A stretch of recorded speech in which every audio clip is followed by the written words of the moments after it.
Welcome to the Top 10 Gardener with Master Gardener Ken Lain.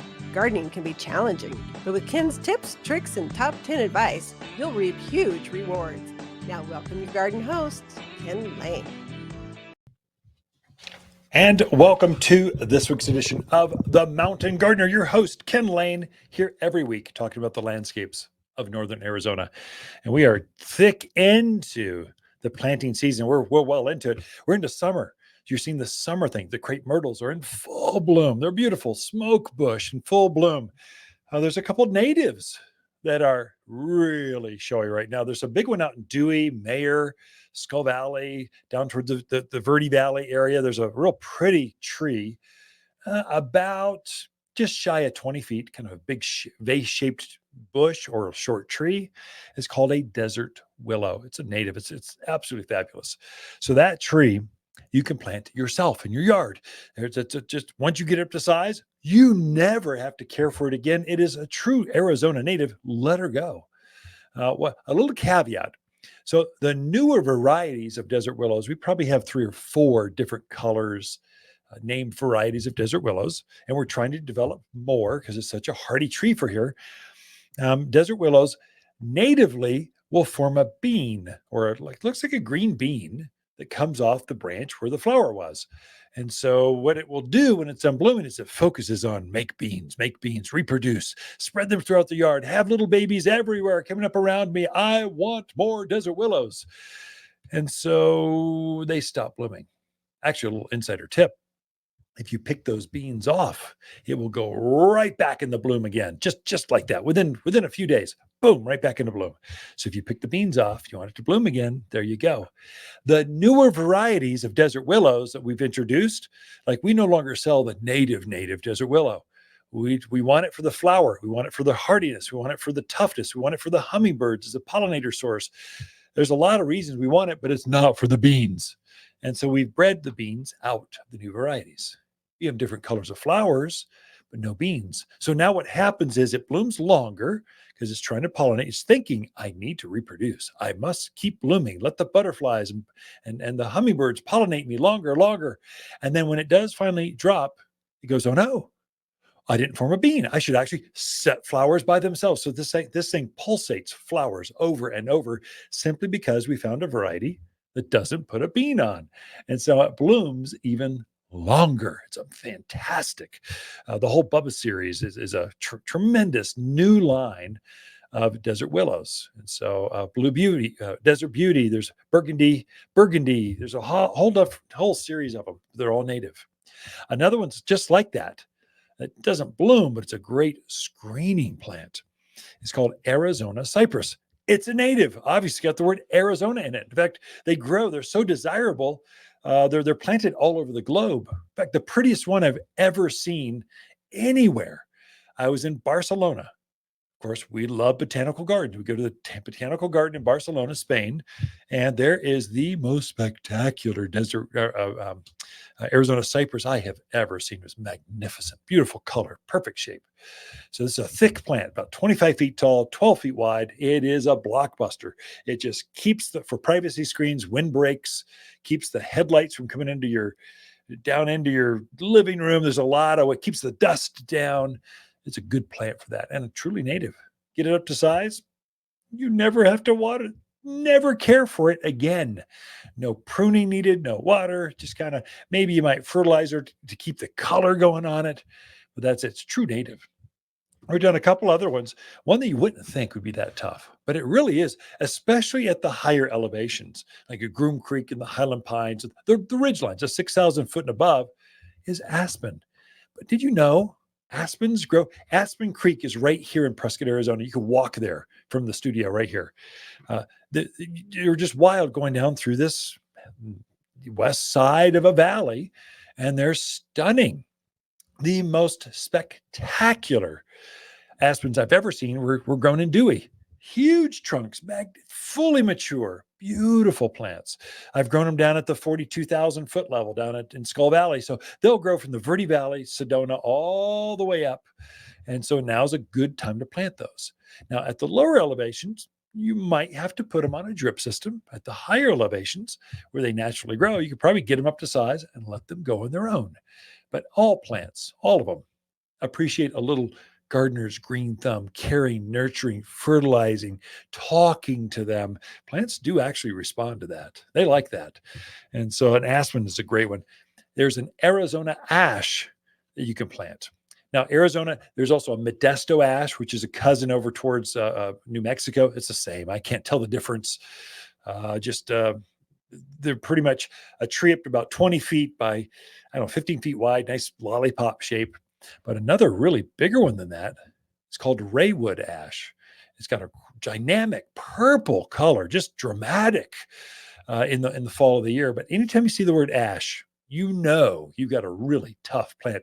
It's because it's got a real large, a big root structure. So it has a way of protecting itself. And the crown or the head of this plant protects and shades and cools itself. So it naturally regulates the temperature out there in the yard, not for you, but for itself. And so it just naturally is a benefit to you. It's a great shade tree. Another one is locust. Anytime you see the word locust, there's native locusts that grow here, L-O-C-U, C-U-S-T, locust. My favorite is probably golden locust or honey locust.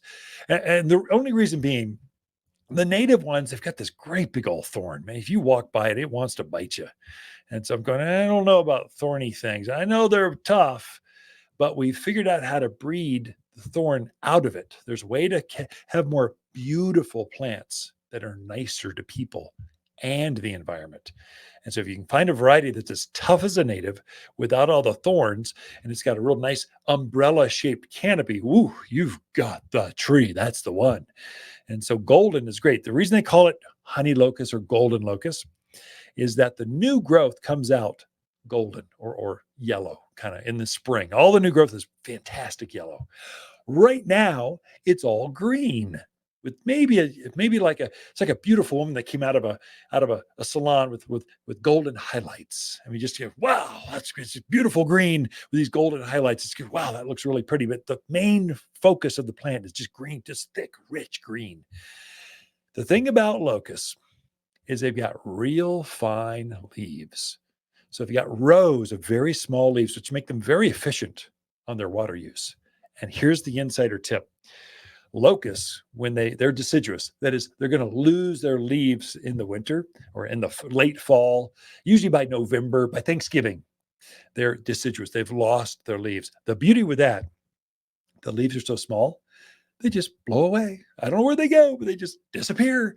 There's very little raking needed for locusts, whereas a sycamore, a big maple, some of those big leafed things, you're going to have to rake things up. So anyway, golden color, obviously gold color in new growth, green in the summer, gold again in the fall of the year. So that's locust.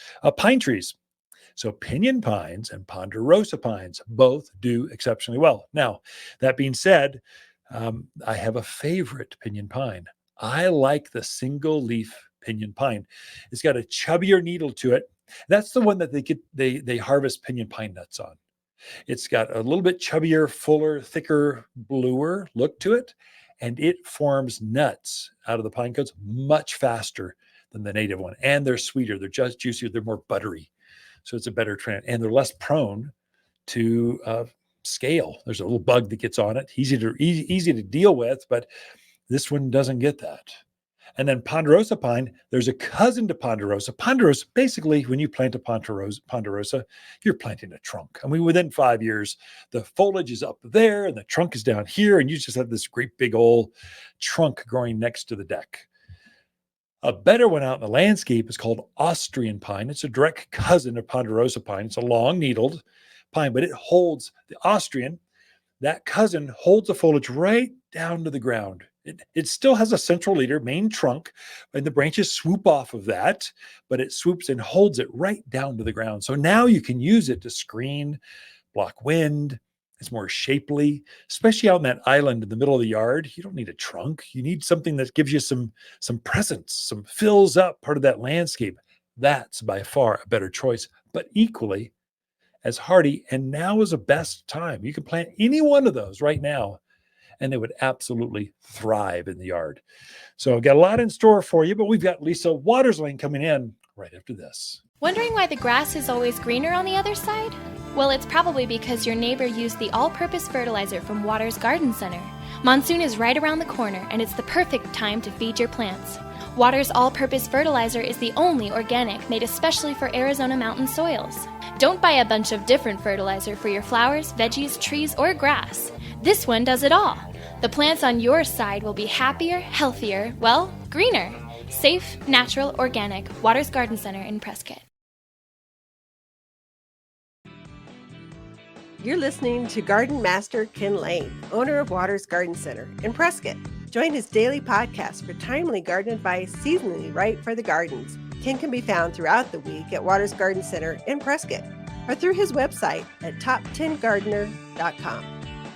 You're listening to Garden Master Ken Lain and the Top 10 Gardener podcast. Welcome to the Top 10 Garden Show.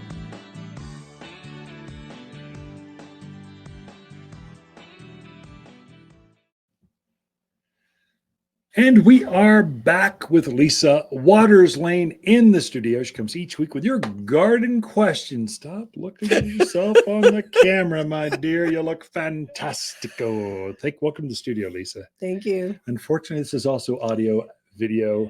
It's everything. Technology is amazing. Yes, it is. So this is podcast over Apple and Spotify and everywhere else it takes video. And then, of course, it goes over the terrestrial radio waves out throughout Arizona, basically. So it's picked up.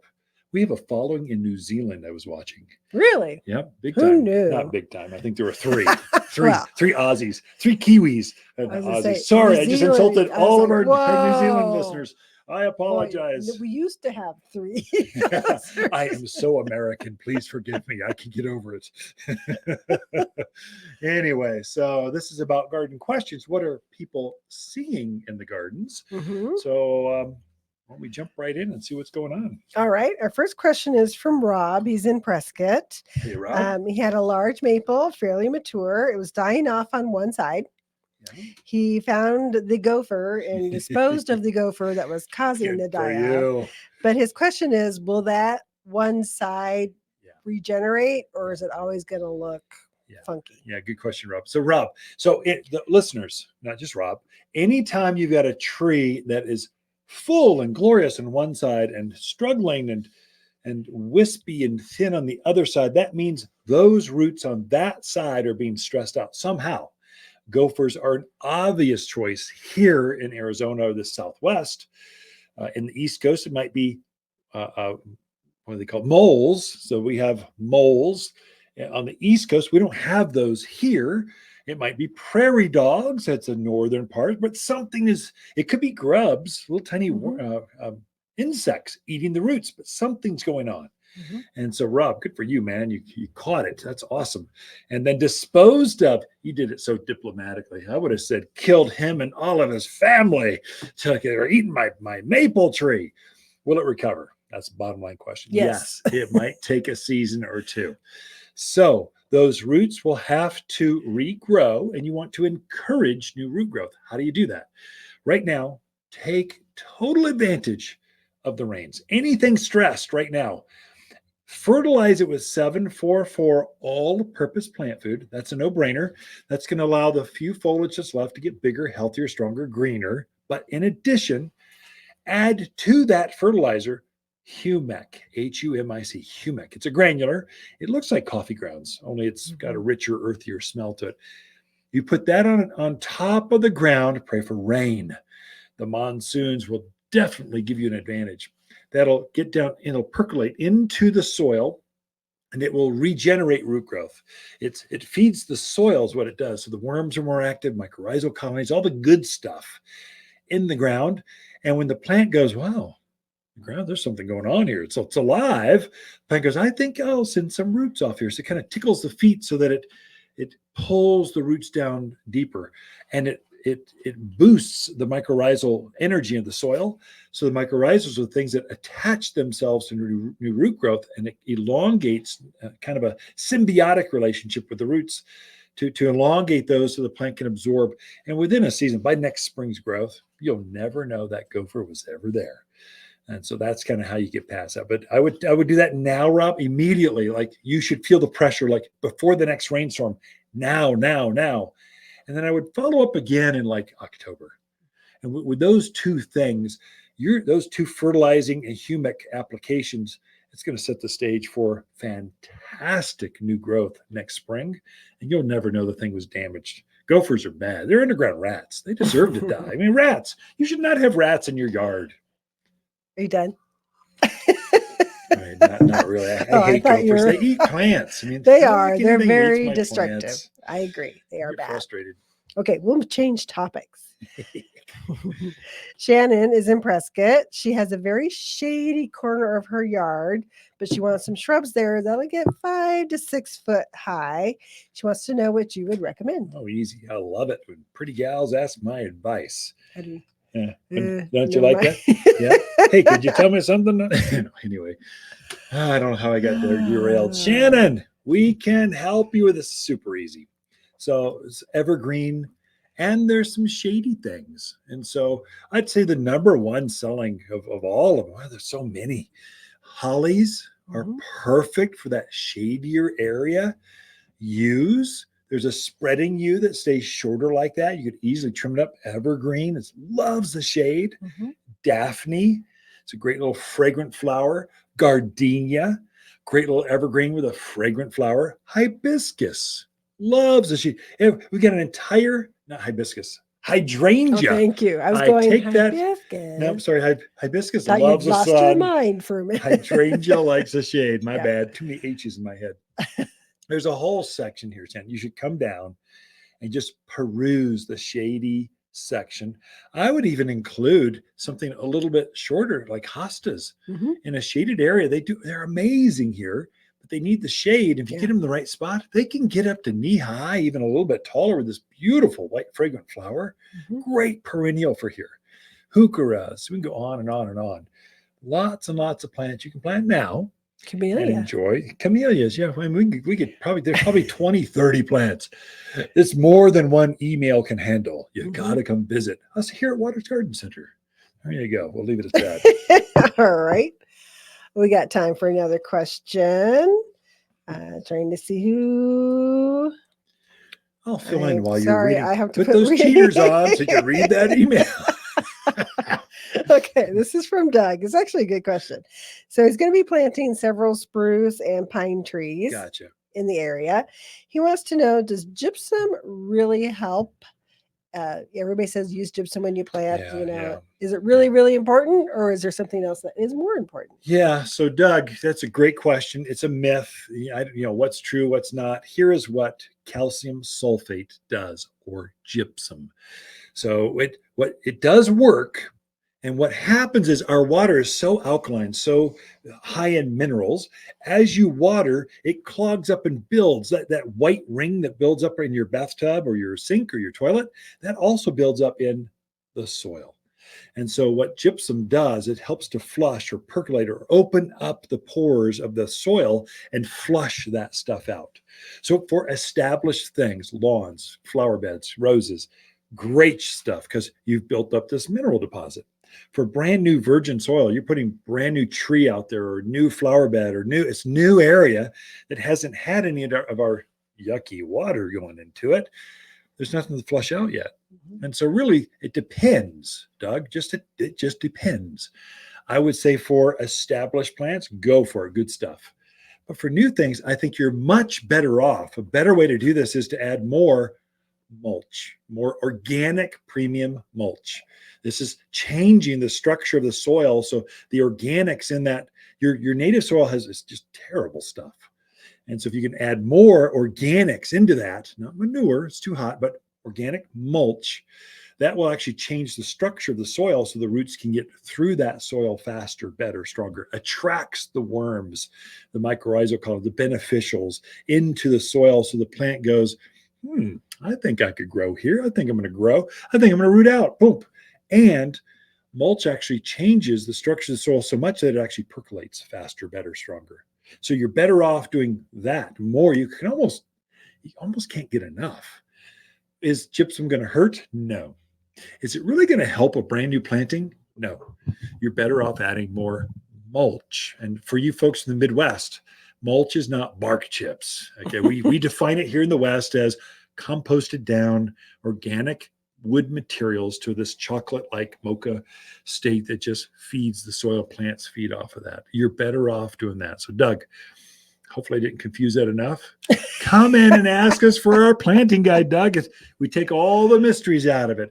With that, we are out of time. Lisa Lain and Ken Lain here, the Mountain Gardeners.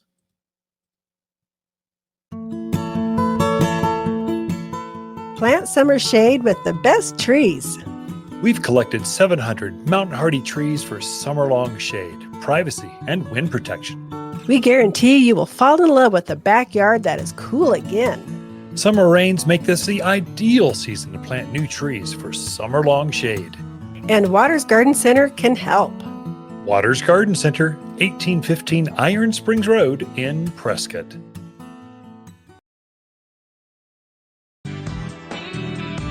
You're listening to Ken Lain, aka the Top 10 Gardener. Ken can be found throughout the week in Prescott at Waters Family Garden Center. Listen daily as he answers the top 10 questions of the week, streaming on Apple, Google, Spotify, or wherever you download your podcasts.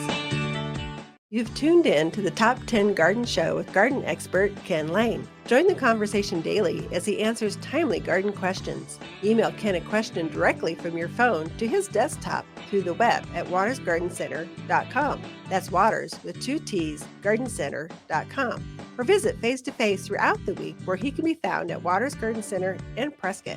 Now welcome your host, Ken Lain.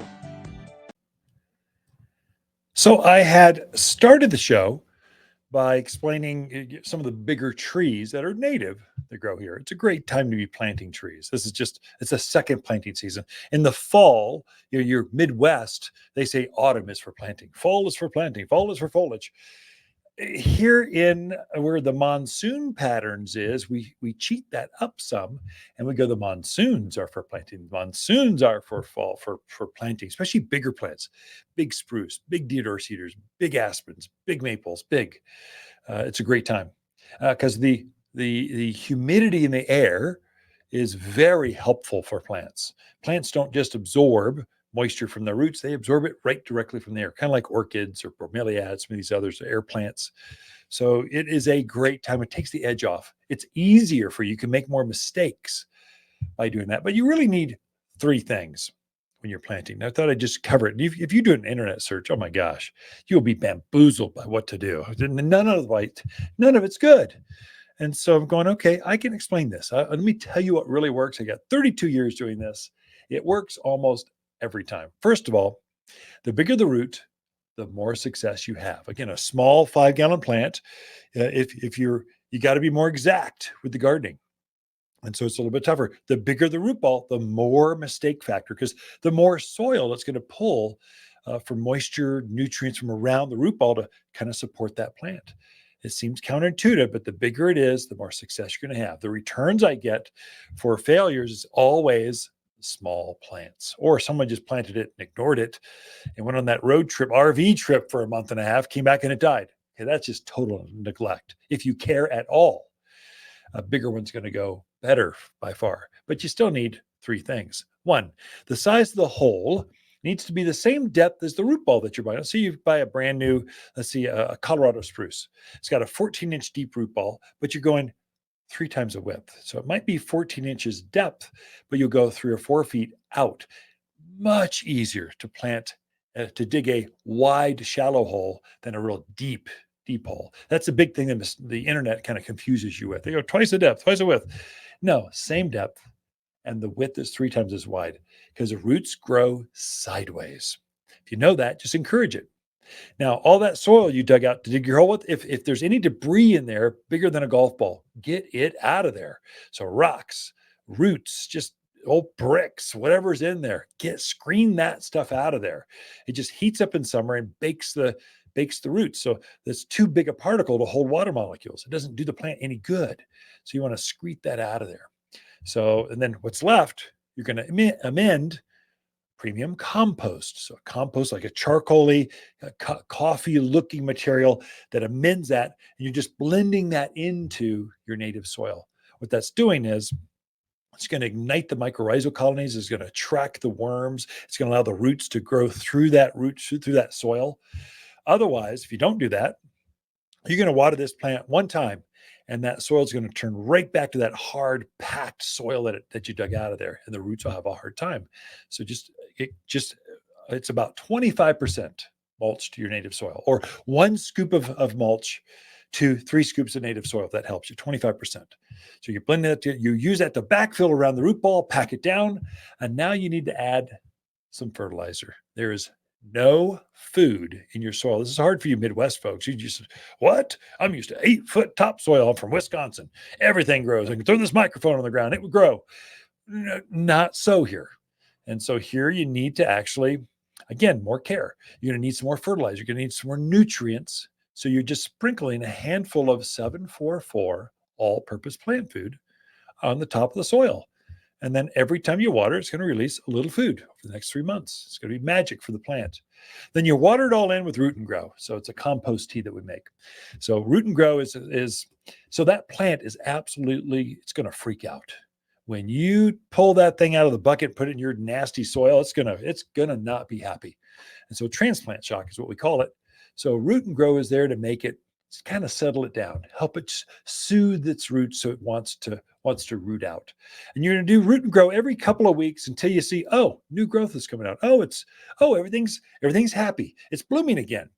As soon as you see new leaves, new roots are happening at the same time. So you know you got things going. At that point, you can stop using the Root and Grow. I tell folks, use it at least twice and keep doing it until you see the plant is stabilized. And then if it's a tree, you want to stake it because the plant's, it's windy here. And so if it's taller spruce or bigger, let's say maple, aspens, you want to stake it, just a couple of lodge poles either side, tie it once. That's all it takes. Keeps it upright. And so that's what you need. Dig the hole, same depth, 3 times the width, add some mulch, sprinkle some 744 all-purpose plant food on top, and water it in with Root and Grow for transplant shock. And if it's a big thing, stake it. It's that simple. Every time you buy a tree or a plant, you get our Water's Water Guide. It tells you all of that in picture form with exact quantities. And on the back, it's got how many times you should water it per week or per month or per season. And so ask for that. Even if you didn't buy the plant from us, ask for it. Well, if you even bought the box store, we want you to be successful no matter what with your plantings. We'll give you one free. That's how you plant at Waters Garden Center, at least.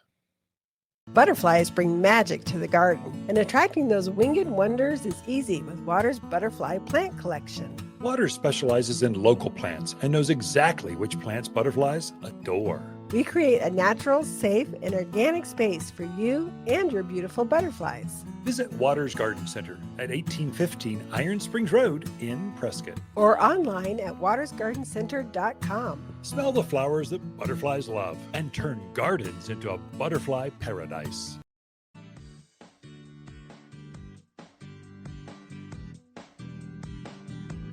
The Top 10 Gardener, your source for timely garden advice, seasonally correct for the garden, guaranteed to make a difference in your yard this season.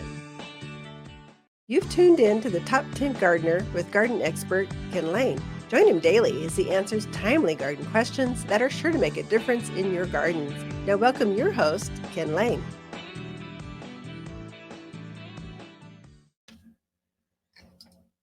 And back in the studio, my favorite gal in all the world, my 37 years of blissful.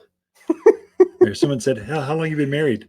Not long enough. Ooh. But 37 years this week. So Lisa and I thought you were going to say 37 years is long enough. No, not at all. Oh my gosh.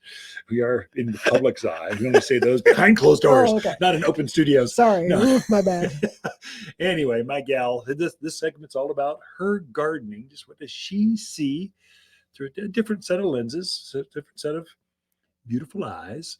What's going on in the garden. So she comes each week and shares with you just her take on gardening the mountains of Arizona. Welcome back to the studio, Lisa. Thank you. What you got for us? Well, Mesmerizes. first thing I want to show off is a pretty little annual plant called a pinta. Pinta. So we're kind Sounds like the of, name of a horse. it does. It's actually a botanical name. Did you know that? I did. It's because it has the 5 points. The flower point makes 5 points. So it's just Yeah. pinta. Anyways, That shows up with the camera or not. I didn't notice that, but it is a 5-star flower. hence the It's got a name pentagram. pinta. Pentagram. Pinta. Oh, I always thought it was just a bad name. I would have called it butterfly. It is.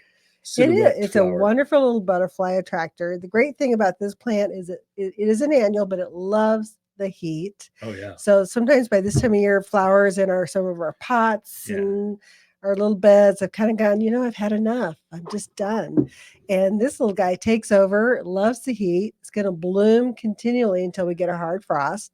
And the other wonderful thing about it is a great hummingbird attractor. Oh, yeah, that's right. Yeah. Well, butterflies and hummingbirds and fairies. Yes. And it comes in reds, it comes in pinks, whites, purples, violets, I guess. Anyways, I just wanted to show it off because we're That's kind of good. pushing those this week, and we have some special Does pricing it have on a them. slight good fragrance No, I to can't it? smell What's it. the special pricing? Want to buy one, get one free? Or they're hot price. They're only $5. So it's a 4-inch pot. They're Yeah. normally $4.99. Okay. Right now we have them for $2.99. Yeah, that's great price. So if you have a little bit open space, Mhm. $3. How about this? Is a big plant, so Right. that's good. Anyways, just wanted to show those off before we got to our main Is topic. this in the front jumping table? Is that where you have this? It is. It's right out in front of the store. Gotcha. You can't miss it as you walk in. Our consultant said, Ken, you're an independent garden, so you got fabulous stuff. You got to give folks an incentive to buy early. Have some introductory stuff that's like over the top beautiful and make it a bargain price. I went, well, we can get some pentas for $3. Okay. And so hopefully you got enough of them now that it's gone on the airways. It's probably going to be gone by Saturday. There's So, plenty. pentas. Yeah. So anyways, check those out, especially if you've got some holes you need to fill in the yard. They are great plants. We've got quite a few. And you'll see there's going in Phoenix. Oh, in the full heat the with heat. vincas and stuff. It looks Mhm. delicate, but they're just tough. Yeah. They get a thick leathery leaf to it, so that's what makes them real conservative with the water. They get this big flower canopy that shades the foliage underneath, and so it's just a great little plant. Too true. Anyways, what I wanted to talk about is trees for those weird yards or weird spots in your yard where Okay. you need a narrow tree. Yeah. So a lot of us, we want what looks like a spruce tree, but we don't have 20 feet for a spruce And you tree. do get wide. Or you want a great big maple, but you don't have 15, 20 feet wide to have that maple in there. So they do make a whole series of trees that actually stay more narrow over good time. Choice. So they get just as tall. So they give you that height. So you get to see a lot of tree, but you're not getting the width of it. So the number one that Californians talk about would be like Italian cypress. Is that what you're talking about? Mhm. These pencil trees that go Right. to the moon, but only get 3 feet wide. To the moon. To the moon. Yeah. Yeah. But these are, everybody thinks Italian cypress, Yeah. but there's some other ones too that actually are pretty cool. So there's one called the slender silhouette sweet gum. You say that 10 times I know fast. I'm hard with my S's anyways. Slender silhouette. So sweet gums are usually actually a right. pretty big tree, but they're a really cool tree. And then their color is spectacular. Yeah. They have a beautiful fall color to them. Nice green, rich leaf in the summertime, beautiful fall color. But usually they're just huge. But this one is definitely smaller. It only gets about 6 foot tall, 6 foot wide. Nice. It's about 30 foot tall. Oh, nice. So it can fit into those certain areas in your, like a perfect corner. If you've got a corner spot in your yard that needs a spot, definitely one to think down of. a property line or something, Mhm. down a driveway or off the back patio. You need some Mhm. shade or windbreak off that Right. over the corner. Yeah. Yeah. The other one is they call it a kindred spirit oak. Perfect. So it has an oak leaf, like a big northern red oak. But there again, it's getting about 25, 30 foot tall, 6 to 8 foot wide. Okay. Another one for good fall color. Gives That's you really related. nice- That one specifically is related to our pin oak, the wild one, the native one. So once you get that up to size, it's going to be just tough as nails. Mhm. Beautiful red color in the fall. Right. It's just great plant. I Mhm. think what was that? The sweet gum. I think that's orange in the fall. Am I right on that? Yes. Sweet gums go orange and then the oak will go red. Yeah. So you need one. Buy two, get 2 colors. We think alike. And of course, aspen. I think sometimes people don't think of aspens, but they definitely go great in those narrow spaces. Yeah. So those are all trees that will lose their leaves. Deciduous trees. So some of the ones that would be more evergreen. So there's a blue arrow juniper. Perfect. Which is a nice little tree, kind of a grayish blue color to it. Like Arizona blue. Like that color. Gets about 15 foot tall, stays very narrow, about 2 feet across. Oh. Right down a fence line, just roll down your side yard where the air conditioner unit is. You need something to make it more garden-esque because you're looking out your window from the kitchen and you see your neighbors. Right. Well, there you go. Or in the front of a house on posts and stuff. It would be really pretty there too. Windward juniper is another one. This one's a little more green to it. Gets a little taller, gets a little wider, 15 by 3. Okay. But another really, and the thing about junipers is, what a nice tree for our area. You know, people want to try and put trees in that aren't truly suited, and they struggle with them. But the junipers, they're like, okay, man, give me more heat. Yeah. I'll take it. I'll take some wind. Why don't you make it extreme? Let's go 100 in the day and 60 at night. Let's go down to 10 degrees this winter. We're happy with that. And they're very insect resistant. There's hardly any insects that get into those junipers. Another one is Medora juniper. A little shorter, 10 foot by 3 foot, very grayish blue in color again. And then we also have second page of these things. Amazing. So they've actually come up with a columnar blue spruce. So if you want that blue spruce, but you just don't have the space to have that great big fat Albert sitting in your yard, go for a columnar one, or what they call it, Festagi. You're the one with the list. I forgot there's a certain name for them. Fastigiata. Yeah. So those are the more narrow ones. And there's also a really beautiful Scotch pine. Oh yeah, I love columnar Scotch. Now most of your Scotch pines are in that 20 by 20. They get big. But the columnar Scotch pine, about 20, 25 foot tall, but it only gets about 4 foot wide. The prettiest tree. It really is. If you want some nice evergreen color, but you just can't take anything that has that huge space. Still gets that little tiny pine cone. It's just cute. Just like a nice chubby, it's like a chubby teddy bear up there. A giant gnome. Give it some googly eyes. Be perfect. So what I would say about these trees is not like I have 30 of them in stock. Yeah. Okay. We bring in select numbers of them. You're specialized. And when they're gone, they're pretty much gone. So if you've been really looking you need something with a slender silhouette, but you want like my wife. Yep. 37 years. You're later on thick today. Yeah, well. My goodness. Okay. You're gonna have to get a Maybe shovel. There's a reason for that, honey. Definitely gonna. Okay, so time to end the show. There we go. So cylinder, tall, thin, kind of accent trees down driveways, property lines, or wherever you need these smaller yards back in the corners where you just need something tall, but can't take up real estate. These are and this is a great time to be planting trees. Definitely. You wanted one of these, you're going to get full root growth. You're going to get some more top growth, and next season you're going to get tremendous new explosive growth for next spring. So great time to plant those cylinder wet trees. And my favorite's probably sweet gum. I just love that orange color. It's pretty. Now the evergreens, I like that blue arrow. It's like an Italian cypress, only shapelier. Yeah. Ken and Lisa Lain, the Mountain Gardeners. Be back after this.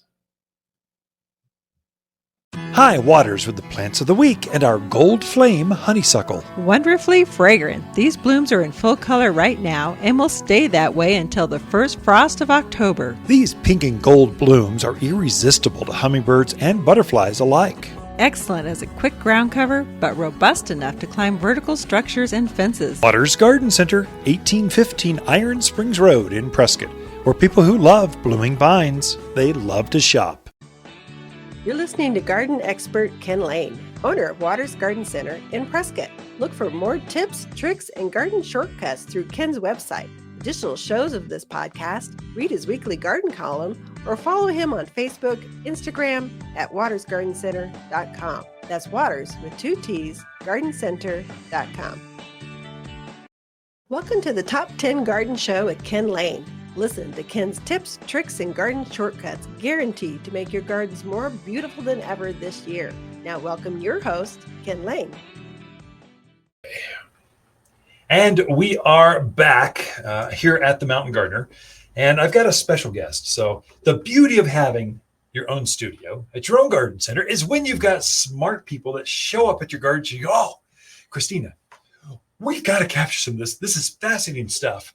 Now, Christina Salwitz, I got that right. You got it. Personal coach. The personal garden coach. The personal garden coach from Seattle is down here in Prescott, Arizona. And she is teaching or coaching our staff on how to merchandise, colors, flowers, combos, containers, all these, making us better professionally. You are the best merchandiser I have ever seen. It's just amazing. I've learned so much from you. Thank you. So she is down here, and I thought, it doesn't really pertain to gardening, but you're an interesting character. Oh, fun. I like it. And you've got great... Rather than boring and old. Yeah. I think there's something about merchandise, like interior design, graphic arts, these artistic expressions of textures and colors in the garden.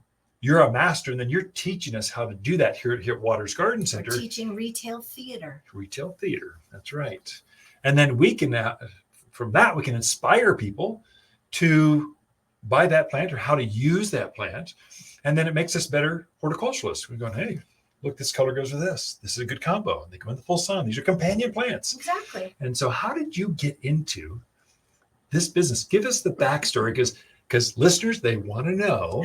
You're going to like this. So I was that annoying little kid when I was like 9 years old, and my parents knew nothing about gardening. Okay. And they would go out and just machete some juniper and just shave the lawn or whatever the case may be. And I would be that little 9-year-old who would see the weeds they missed. Of course, I'm a Virgo, so like there's that. There we go. But I would say, like, seriously? Like, really, Mom? This is all you got? Like, you're not gonna, like, really? I think we can do better. And I think it was in the mix from a very young age. And then I was going to go into fashion merchandising. Oh, interesting. And I was going to go to New York, and I didn't want to be a designer so much, but I wanted to work in fashion, but merchandising.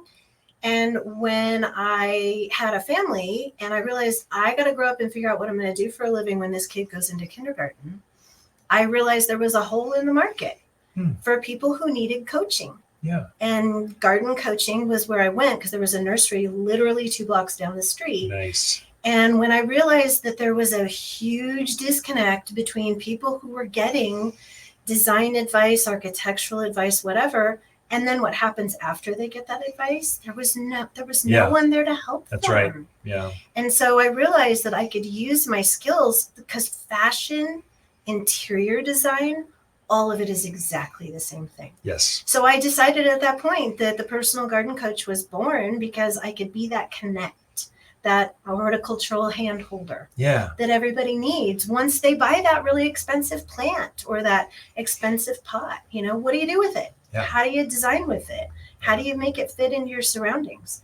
Just like if you bought a custom piece of furniture for your house, you might ask an interior designer what curtains, what lighting, et cetera. So that's the simple background. Your container gardens are over the top. They deserve to be in front of monumental buildings and I'm going for casinos. Casinos. Oh, wow. They're good enough to pull that off. They're big, they're bold, they're gorgeous. We call them clown car. Okay. Just because they're just big and over the top and showy and, just show people what they can do. You were showing me some of your container gardens for some of your clients. Now you're doing design, coaching. Right. You can help guide through the landscape, the installs. You got the whole mix. Yep. I have a landscape install team that I adore. It took me 10 years to find these guys because keep them. Don't let them go. Exactly. Yeah. So then you should send some of those photos to me, and I'll share them Sure, on our I'd be happy Facebook, to. social, Instagram, that kind of stuff. You I'll bet. hashtag you and get you recognized. Not that matters in Arizona. I know. I was going to say you're going We to can have to amplify. apologize to We can everybody. amplify. It's the same product mix. It really the is, same actually. flowers, same Yep. perennials as here's is there. It truly is. So it's just how you use them. Right. It's the only difference. I found that you don't have as many rules when you plant things. You're going for color combos and heights and birthday cake and layering and overflowing. You've Right. got more dimensions That is to a containers. super astute observation that I really appreciate, because I have found over the years that people get super stuck on the old-fashioned fine gardening magazine Yeah. filler spiller, Yeah. which is great if you're a beginner and you don't know what you're doing. But the thing that people got stuck on was in the 80s, you'd have a Dracaena spike in the middle Right. with geraniums marching all the way around it. And that's what they think they have to do. Yeah. And the thing is that I'm taking inspiration from everywhere. Yeah. So I really like to show people Asian flower design, because you might have everything in a left hand L shape or a right hand L shape, and you might not have your big centerpiece in the middle. So there's no rules. There's really no rules. As long as you're getting, I always say the easier way to think about it, 3 heights, 3 colors, 3 textures. Oh, that's good. I'm going to use that. But Wow. that's the exact same thing as your landscape. Yeah. Sure. That's right. Your trees, your Yeah, shrubs, sure. your perennials, your ground covers. Yeah. You're just mixing up the colors, mixing up. It's all exactly the same. If you were looking at your interior design, you'd probably pick a wall color, a textural accent, and maybe a color accent, and mix those 3 things up. Yeah. As long as you have the right proportion.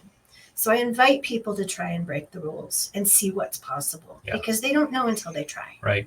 And you can't make a mistake because You they're can't. plants. Yeah. You can always poke more in or take one out or whatever. That's A exactly big it. mistake that people make, I find, with containers, I think with gardening, but it gets accentuated with containers, is they make it too flat. Yes. They take all, wave petunias. Right. And now it's like 2 inches high in this big 18-inch pot. And you're going, One-dimensional. where are what's Or the reverse.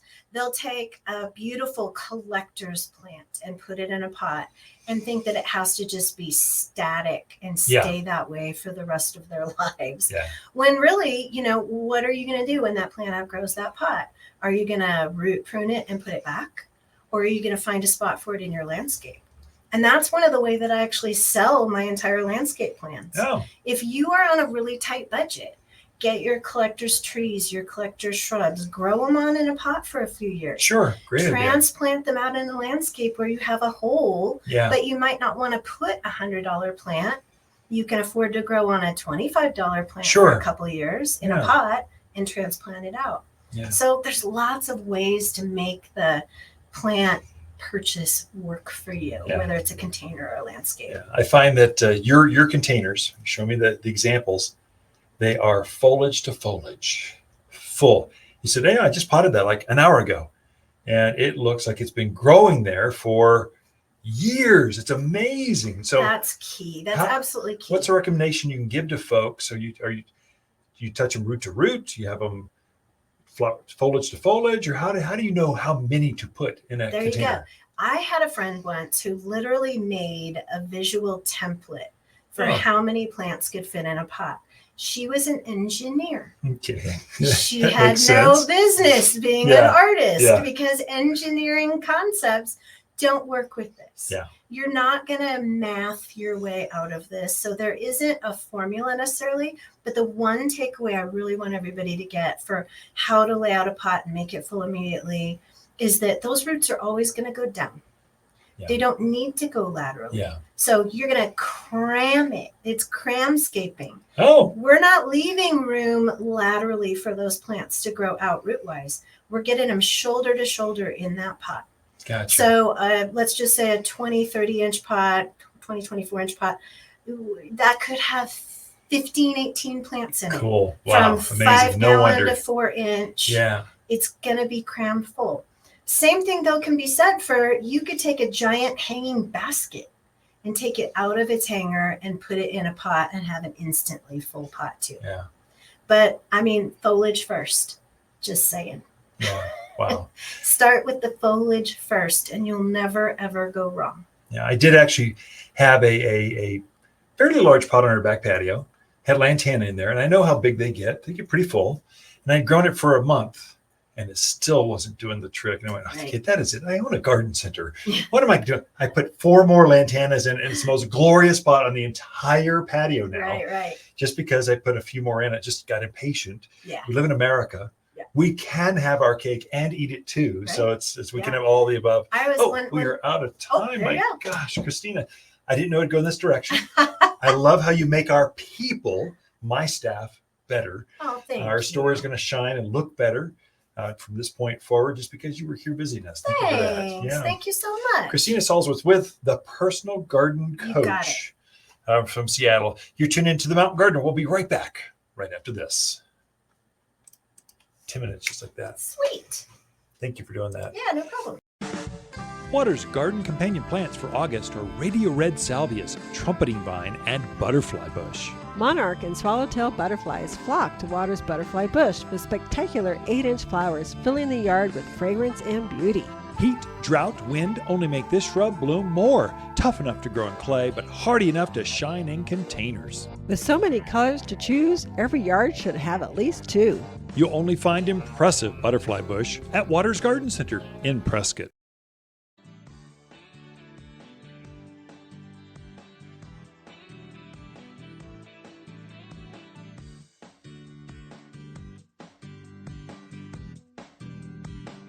You're listening to garden expert Ken Lain. He can be found throughout the week at Water's Garden Center in Prescott. Thanks for tuning in to the Top 10 Garden Show. You've tuned in to the Top 10 Gardener with garden expert Ken Lain. Join him daily as he answers timely garden questions that are sure to make a difference in your gardens. Now welcome your host, Ken Lain. So we are deep into the season where everything is growing. All your plants, if you deadhead your roses, they'll go right back into bloom. Your perennials right back into bloom. Don't let those squash get ahead of you, because they're going to be as big as canoes pretty quick. Everything's growing fast, including bugs. Bugs and weeds, mainly bugs. Bugs, we're seeing quite a few bugs, insects here. So I thought I'd cover how to deal with them real quick. And so I'm starting to see, flea beetles, and we're hearing stories of blister beetles and grasshoppers and aphids. I mean, my goodness. So this is pretty easy topic, but let me just kind of hone it in for you. Right now, the insects are bigger. They've got more of them, big old exoskeletons. So they've got this armor around the outside of them that prevents you from using some things other than maybe a shotgun or a club. So they just they're tough. And so you get a cloud of blister beetles showing up, and they land on your ash tree or your crepe myrtles, and they just strip it. Not one leaf left. They totally decimate it. And then they fly off and do it to your neighbors. That's unacceptable. In the valley areas, they're flying around right now. So you just have to be ready for them. When you see it, you can spray them with Sayonara or indoor-outdoor spray. There's 2 I've got at the garden center that just obliterates them. I mean, you can spray them and you'll watch them drop to the ground instantly, quiver, and die. So it works out very, very well. Caterpillars, they're thick right now. So they're on your buds of your geraniums, on your petunias. They're eating your tomato plants. They're on things. If you see a caterpillar, super easy. We'll explain how to do that. So the one that I'm hearing the most right now, spiders. Yeah, always. Some people are afraid of spiders. Okay, you got to respect them, but there's a place for them. They eat bad bugs, so they're a good place for them. But scorpions, there's no place for a scorpion. I've had more people, these new growth areas where scorpions are coming in by the front doors or whatever, and they're the small ones. The smaller the scorpion, the more dangerous they are. So I had someone with a new puppy, found a scorpion, licked it, chewed it, and luckily didn't get stuck, chewed it, so it killed it before it stung it. But that's dangerous. I've been stung by a scorpion. It is something I would not wish on my worst enemy. It is painful. I lost the use of my right arm for like 3 days. Couldn't move it. So, and I went to the emergency room for a fancy injection. Give me the counter to this. They're going, suck it up, big boy. There's nothing you can do. just ride it out. It's like a horrible bee sting. And so you don't want to be stung. What do you do? And so I really, really, really like a product by High Yield. It's called Indoor Outdoor Spray. It's a variation of organic. It's not organic, but it's the same molecule, man-made, of an organic. So if you crush up mums or pyrethrums, that's a natural bug killer. The problem with that one is it doesn't last very long. There's no residual. There's not as good a knockdown with that. Pyrethrum is the exact same thing that they make in a factory. It's the same, works the same way, same molecule, works the same, but it lasts longer. It's a better knockdown. And so I like that one. And High Yield makes one. It's called Indoor Outdoor Spray. It's not a very good name. It's not original, but highly, highly effective because you can use it indoors or outdoors. You can use it on vegetables or outdoors. Use it on pine trees or fruit trees or whatever. It's got a label that's pretty broad, but hugely effective. If you spray a scorpion, a spider, a grasshopper, a blister beetle, whatever, it's dead. And so you put it in a hose-in sprayer. So that's when you want to have a good, strong hose-in sprayer, pour it in full strength, put the dial on number 2 and just spray, and they will start falling dead. Indoor outdoor spray is what you want to use. So that's how you take care of bugs this time of year when they're really tough. There's some organics like caterpillars. That's BT. There's actually organic sprays so we like to go organic whenever possible, or as close to that as we possibly can and still be effective here at Waters Garden Center. Hi, Ken at Waters with our Monster Monsoon Sale, our only sale of the year. Truckloads of fresh autumn maple, aspen, and spruce have just arrived, and we need room, so summer plants must go. Perennials, trees, shrubs, even pottery must go, and it's worth your while with plant sales at 25, 45, even 65% off. It's Waters' only sale of the year at Waters Garden Center, 1815 Iron Springs Road in Prescott. Where people who love great plants at sale prices, they love to shop. If you want a more fruitful garden, increased success in landscape that just feels better, then tune in daily to the Top 10 Garden Podcast. Years of tips, tricks, and garden shortcuts are guaranteed to make your gardens nicer than ever. Listen to this podcast or read Ken's weekly garden column by visiting watersgardencenter.com. That's Waters with 2 T's, gardencenter.com. Thanks for tuning in.